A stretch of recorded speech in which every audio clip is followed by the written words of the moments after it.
Bien, pues vamos a iniciar de una vez. Exactamente, dice Orlando que se tomaron muy a pecho lo del sector salud y farmacología. Definitivamente, porque este curso parece un hospital. El día de ayer nosotros estuvimos trabajando con la práctica correspondiente al módulo, a la práctica de retroalimentación correspondiente al módulo uno. Sin embargo, el viernes nosotros empezamos a hablar sobre otra cosa. ¿Quién recuerda qué temas tratamos el viernes pasado? ¿Quién recuerda de qué estábamos hablando el viernes? Te- Profe, sobre primeros auxilios, Ajá, el sistema de emergencia. muy bien. ¿Qué más? ¿Alguien más recuerda de qué estábamos hablando? Temas que tratamos el viernes.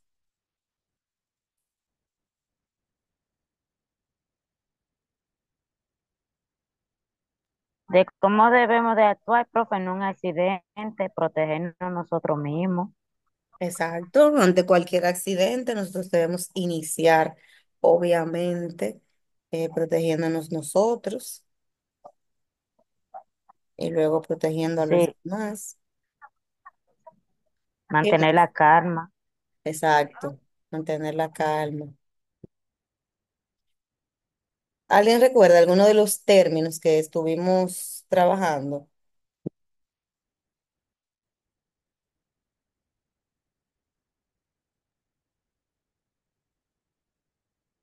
Empezamos viendo lo que era primeros auxilios. ¿Quién recuerda qué es primeros auxilios? ¿Qué significa primeros auxilios?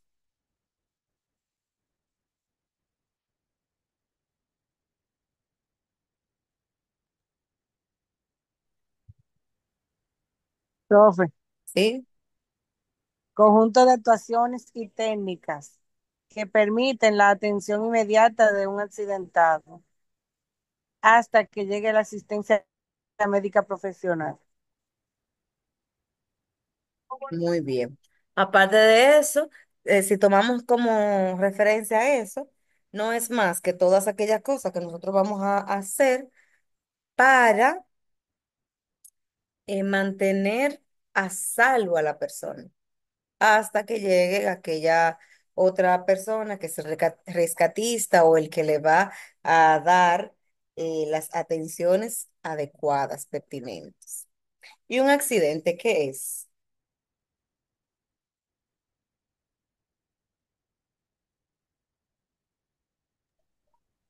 Un accidente, una pérdida una pérdida brusca, equivalente, funcional de un organismo que puede ser causado en cualquier circunstancia, por ejemplo, en el trabajo, en la casa.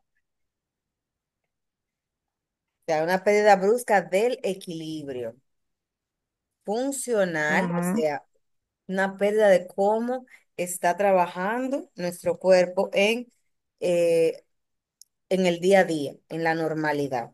Y luego ahí vimos los tipos de accidentes, los tipos de lesiones. ¿En qué consiste el, eh, la actuación PAS ante una emergencia? El sistema PAS, ¿en qué consiste?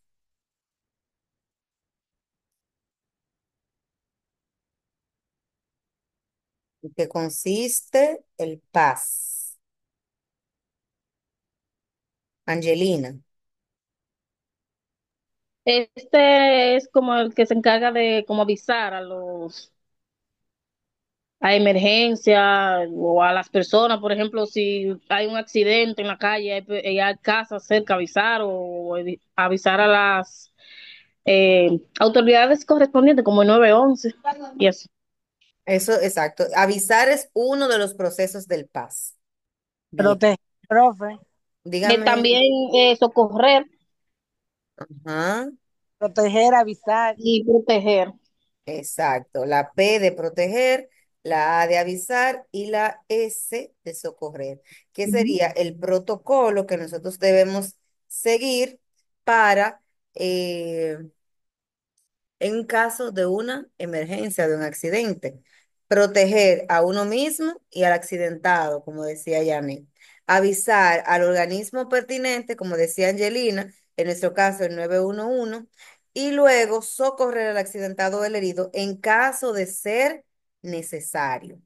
¿En cuáles situaciones dijimos que nosotros debemos socorrer a la persona herida?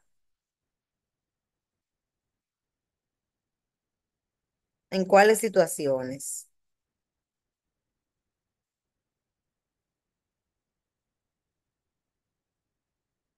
¿Quién recuerda? Situaciones en las que debemos socorrer a la persona herida. Bueno, yo no sé, pero se supone que si una persona está herida, obviamente va a haber sangrado. Entonces, en caso de excesivo de sangrado, hay que buscar la manera de parar la hemorragia, diría yo. Exacto. Eso es siempre y cuando, ajá, y siempre y cuando no sea en la zona abdominal, porque ahí es más delicado. Yo en verdad, en mi persona, me parece, Realmente, cuando tenemos que socorrer es cuando la persona, bajo la circunstancia en la que está, puede peligrar. Ejemplo, como tú dices, si tiene un sangrado en una pierna o algo que tú creas, o hay, por ejemplo, algún elemento en el entorno que tú sabes que va a significar un riesgo de que va a empeorar este paciente, pues esos elementos debemos tratar de moverlo. A eso que se refiere socorrer, porque tal cual hablábamos el viernes pasado, quizás tú por socorrer mueves al paciente y lo que vas a provocar es una lesión mayor. Ahora bien, ahí es donde se debe sopesar qué es lo que hay. O sea, bajo cuáles circunstancias, qué hay aquí en nuestro entorno que puede hacer que el paciente empeore si nosotros no lo socorremos. Muy bien. Entonces, vamos a ver eh, otra parte de este mismo tema. Déjeme ver si esto me deja abrirlo.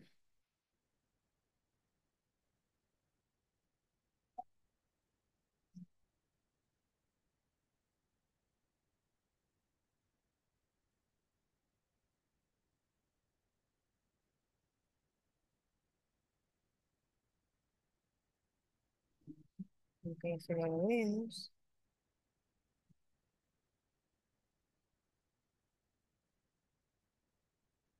Cuando nosotros estábamos hablando también de este tema, decíamos que existe una serie de evaluaciones que nosotros debemos hacerle a nuestros pacientes o a nuestra persona en este momento, en este caso, para identificar el estado. Y tenemos una evaluación primaria y tenemos una evaluación secundaria. Dentro de la evaluación primaria se llevan a cabo una serie de cosas para poder identificar cuál es la situación en la que está esta persona. Y por eso en la evaluación primaria, primero, se va a comprobar el estado de conciencia de la persona. Segundo, comprobar respiración, comprobar pulso y buscar o ver, porque buscar no es que usted va a mover la persona, sino poder identificar, ver si hay alguna posible hemorragia. ¿De qué nos habla esta exploración primaria? Cuando hablamos de la conciencia, nos quiere decir que debemos ver cuáles son las respuestas a los estímulos que tiene esta persona. Por ejemplo, cuando una respuesta a la conciencia es si usted le habla a esta persona y él responde. Si usted le pregunta qué pasa, que si le oye, que si se encuentra bien. Si la persona eh, contesta, entonces pasamos a ver cuáles son los demás signos vitales que esta persona puede poseer, como hablábamos aquí del tema de la respiración, el tema del pulso. Ahora bien, si nuestro si la persona no contesta, no responde a, a lo que usted le está diciendo, es muy probable que no.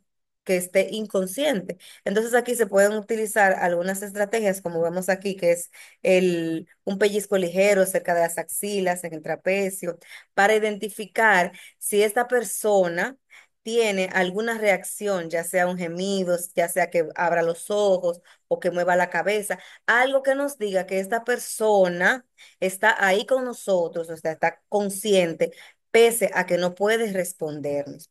En todas las situaciones, ya sea que la víctima esté consciente o no esté inconsciente, siempre se pasa a avisar. Siempre, porque como hemos dicho anteriormente, nosotros no somos organismos de socorro. Usted no pertenece al 911, usted no puede ir a dársela de médico en medio de un accidente, porque usted puede empeorar la situación. Su trabajo ahí es buscar la forma de que el paciente o la persona no empeore. La segunda parte, la segunda parte que vamos a ver es el tema de de la respiración. Luego que vemos el grado de conciencia, porque esto no se mueve. Ok. Aquí estoy, ya lo que le dije anteriormente, del tema de la conciencia, de que podamos ver si hay movimiento, si hay apertura ocular, si responde. En el tema de la respiración, nosotros podemos ver, oír o sentir si esta persona está respirando. ¿Cómo lo hacemos? En el tema de ver, nosotros podemos ver el movimiento torácico. Usted puede fijarse si a medida que se respira hay un movimiento en el tórax y se toma como una inhalación y una expiración como uno. Y ahí podemos ir contando y vamos a ver más adelante hasta cuándo. Podemos escuchar, oír si está respirando o sentir. ¿Cómo lo sentimos? Pues acercamos nuestra mejilla a la persona para poder identificar si él está o no respirando. Para nosotros poder identificar la respiración,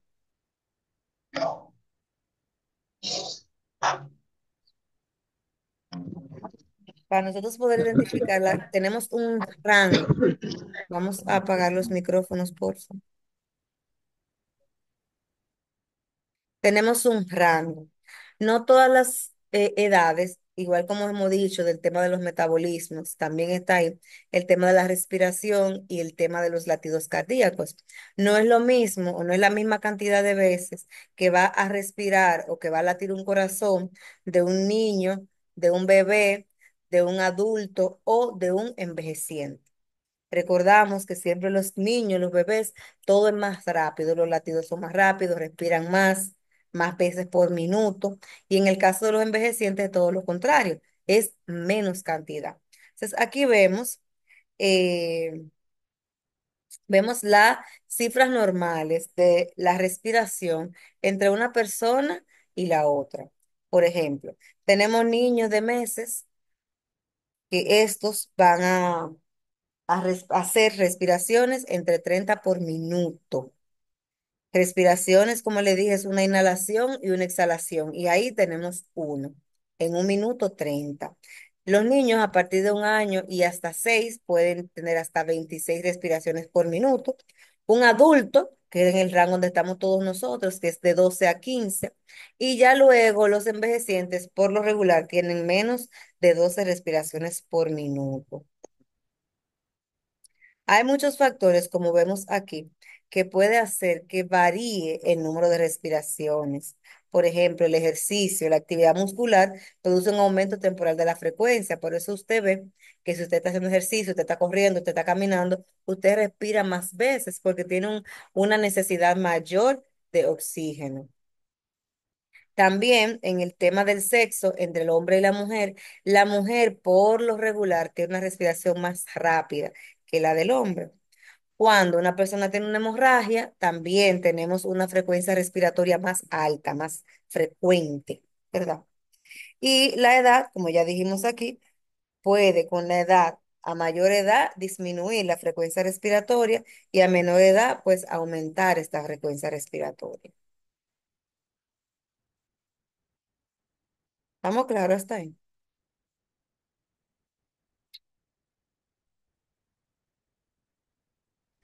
Sí, pero Bien. Apóyeme a alguien leyendo esta diapositiva, por favor. yo. Sí, Exploración del funcionamiento cardíaco. El pulso se explora siempre en la arteria carótida. En los recién nacidos, recién nacidos.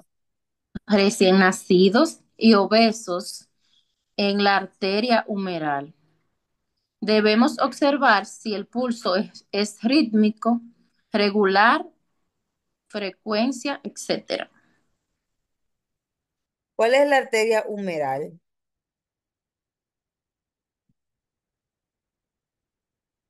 ¿Alguien la conoce? ¿Alguien sabe?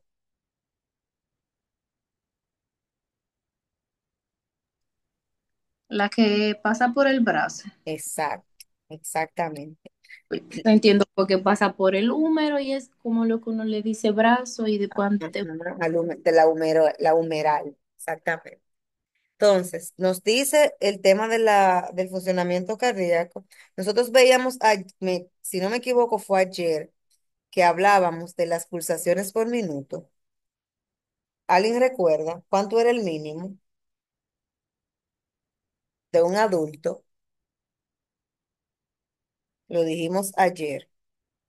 Y dijimos entonces que si tenía más de 100 era taquicardia. De 70 a 100, profe, ¿no? Exactamente, o sea, ese es el rango. El rango normal puede ser una persona que tenga entre 70 80 por ahí y está normal. Ahora, si ya tenemos un paciente que llega a 100 como decíamos ayer, ya ahí estamos hablando de una taquicardia. Y si baja de 70 pues debemos hablar de una Diabetado. bradicardia, Y siempre no y es cuando así, estemos hablando de pacientes adultos. Discúlpame, Orlando, no te escuché.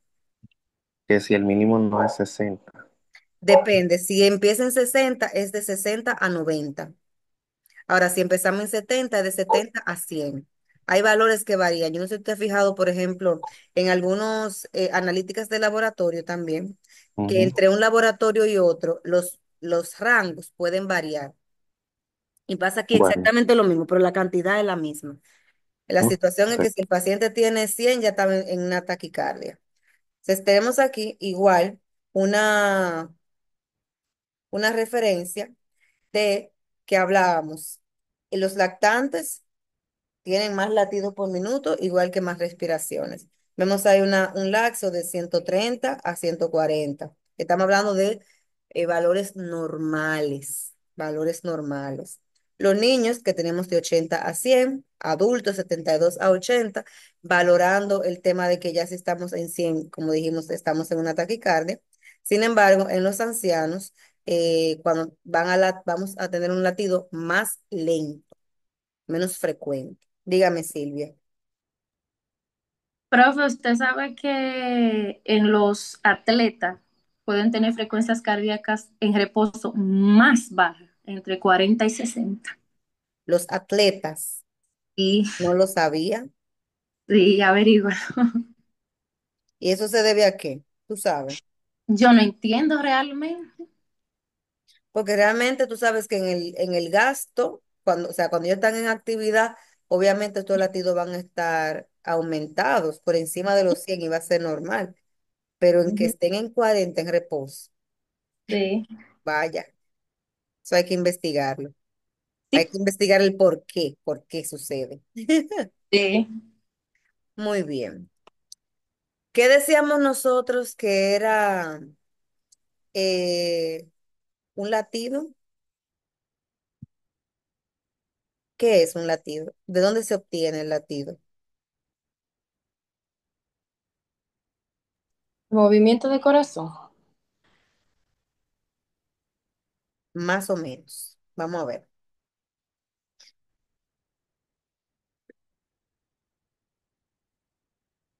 ¿Ustedes recuerdan el proceso que decíamos del corazón cuando entra y sale la sangre? ¿Se acuerdan? Hablábamos de sístole y hablábamos de diástole. Cada vez que el corazón tiene una sístole y una diástole, es como cuando hablábamos de la respiración, que una inhalación y una exhalación hacen una respiración. Lo mismo pasa en el tema del latido. Cuando el corazón se dilata para que entre la sangre y se contrae para sacarla, ahí tenemos un latido, que es lo que nosotros conocemos como el pulso. Y ahí se completa cada ciclo. Una sístole y una diástole nos forma un latido. Entonces, aunque hemos visto que existen dos puntos que son los ideales para tomar el pulso que vemos aquí, el funcionamiento cardíaco, tenemos la carótida y como decíamos ahorita, la arteria humeral. Sin embargo, hay otras partes donde se pudiese tomar este pulso dependiendo de la realidad, de donde estemos, de la persona, de la facilidad en la que estemos. Tenemos aquí algunos puntos donde nosotros pudiéramos identificar ese pulso, ese latido cardíaco. Y algunas recomendaciones, vamos a leerlas, a alguien que nos apoye, para que poder tomar este pulso. ¿Quién me apoya? Yo, Dale, Yanni. todo lo que está ahí. Eh, Palpar la arteria con los dedos índice y medio. No palpar con el dedo pulgar porque el pulso de este dedo es más perceptible y confunde el suyo. No ejercer presión excesiva porque no se percibe adecuadamente. Controlar el pulso en un minuto en un reloj de segundero. Registrar las cifras para verificar los cambios.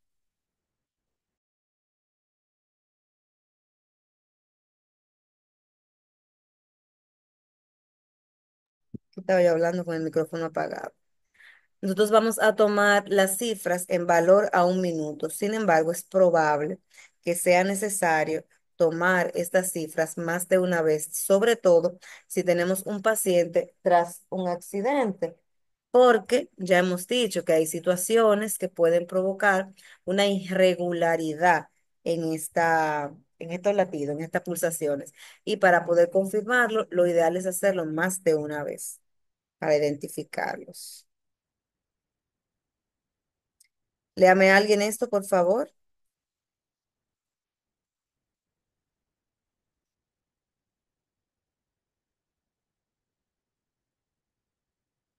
Yo, profe, ¿Sí? pulso carotídeo.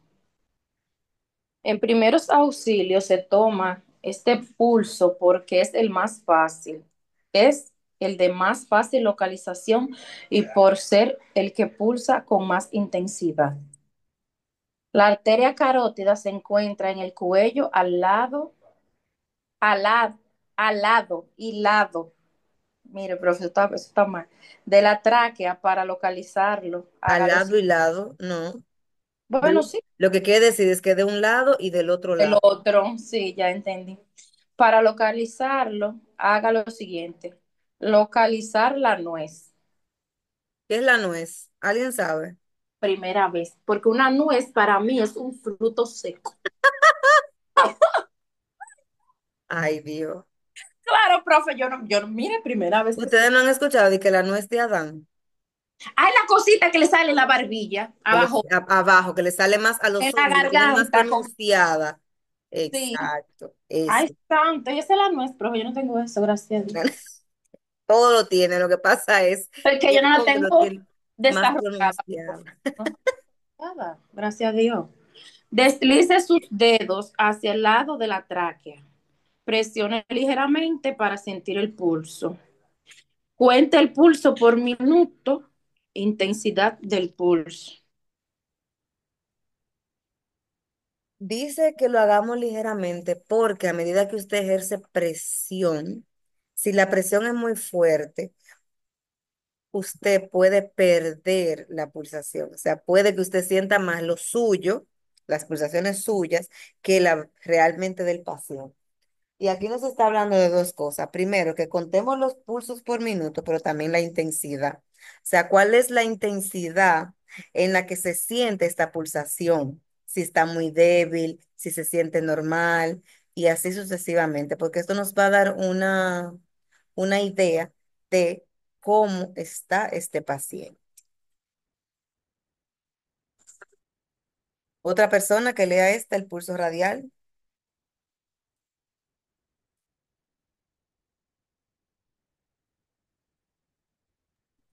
Yo, Ana. Pulso radial. Este pulso es de mejor acceso, pero a veces en caso de accidente se hace imperceptible. Palpar la arteria radial que está localizada en la muñeca, inmediatamente por encima de la base del dedo pulgar. Colocar los dedos índice y medio haciendo ligera presión sobre la arteria. Contar el pulso en 1 minuto. Si ustedes se fijan en la imagen, la persona no está utilizando su dedo pulgar, porque dijimos anteriormente que no se usa el dedo pulgar.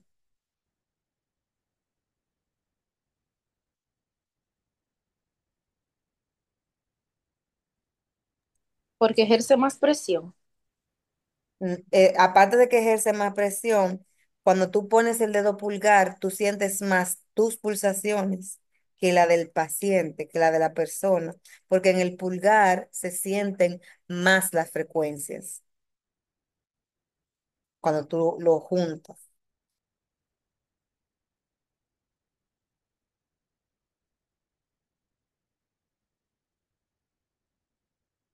Esto ya no es algo que nosotros vamos a trabajar directamente.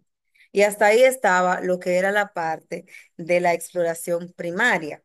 Luego que pasa esa exploración primaria, que volvemos a repetir, que incluye la conciencia, la respiración y la pulsación. Exploración primaria incluye la conciencia, que el paciente esté consciente, luego incluye que esté respirando y luego ver las pulsaciones que tiene este paciente. Y pasaríamos a una exploración secundaria.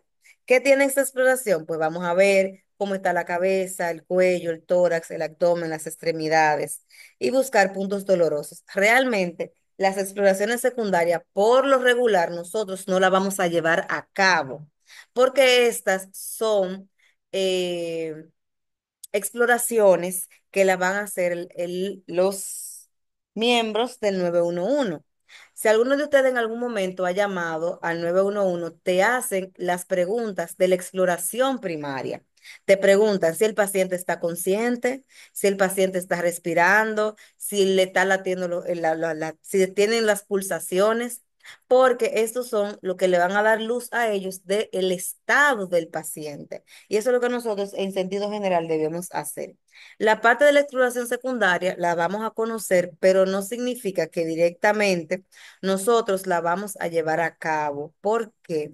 Porque en ocasiones, si usted se pone a buscar posibles lesiones, lo que podemos provocar es que esas lesiones puedan agravar, como decíamos anteriormente, con el movimiento del paciente, salvo que el lugar donde esté el paciente lo esté poniendo a él en peligro, como hablábamos el viernes, que pueda haber una explosión, que algo de que esté cerca pueda hacerle daño al paciente, que estén en un derrumbe, que esté debajo de un vehículo, cosas así que nosotros sepamos que va a poner el paciente en, en riesgo solo bajo esas circunstancias.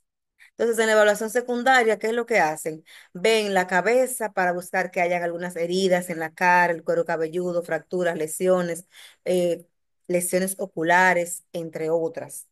Si hay alguna deformación o algún bulto directamente en el cuello, si existe alguna de dificultad para respirar o algunas heridas o hemorragia. Por eso les decía que básicamente esto no lo vamos a hacer nosotros, porque esto lo va a hacer directamente en los organismos del 911. Si hay algunas fracturas, esquinces, luxaciones, y a simple vista nosotros no podemos identificar estas. Sin embargo, en cualquiera de los casos que nosotros nos encontremos, siempre debemos seguir la actuación paz, proteger, avisar y socorrer, con la finalidad de qué? De reconocer los signos vitales, de identificar la conciencia, la respiración y el pulso de nuestro paciente. Siempre que nosotros estemos frente a un accidente, debemos tratar a la persona como que es eh, grave. ¿Con qué finalidad? Para no dejar pasar cualquier situación que pueda empeorar el, el estado en el que está nuestro paciente. ¿Estamos claros hasta ahí? ¿Preguntas, dudas?